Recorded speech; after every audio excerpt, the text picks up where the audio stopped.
For the Great Southern Trendkill, you recorded the album at home, kind of in your little backyard studio. What difference did that make to actually be at home, and what sort of vibe did you get going in the studio?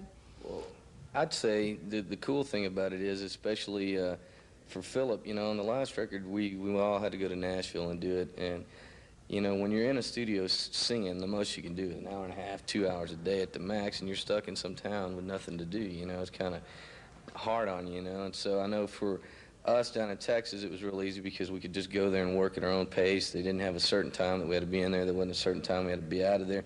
And the same thing with him working with Terry down in New Orleans doing the vocals. You know, he could come in and do his thing and then just go about living his life as a person, you know, when you're done, you know, which is sometimes it's really difficult, you know, if you have to be in a studio or around that environment, you can't get away from it all the time, you know. I sang my vocal tracks at the 9 Inch Nails studio also, and they were great too. So they're all in New Orleans. I live in New Orleans, and they're excellent, excellent people. Excellent, fantastic. Could you tell us a little bit about the lyrics, Phil? Because you've included them on the album cover this time. Were you drawing from a wider pool of inspiration this time, or is it similar to things that have pissed you off before? Just you know, life experience, you know. I can't make up anything, you know, that never was, so just going through life experience, you know, that's where I get the lyrics, really. Did it kind of help to have that theme of the Great Southern Trendkill? It just turned out that way. It took me a while to actually think up the title of the album. All of us were like, man, you know, what could we even call this thing?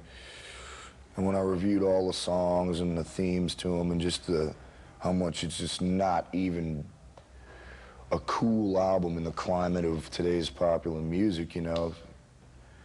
I love that, you know, I'll be honest with you, I like that a lot. So, to me, the Great Southern Trendkill means, you know, meaning we're from the South, and we're killing these trends, and we got thousands of people to prove it every night.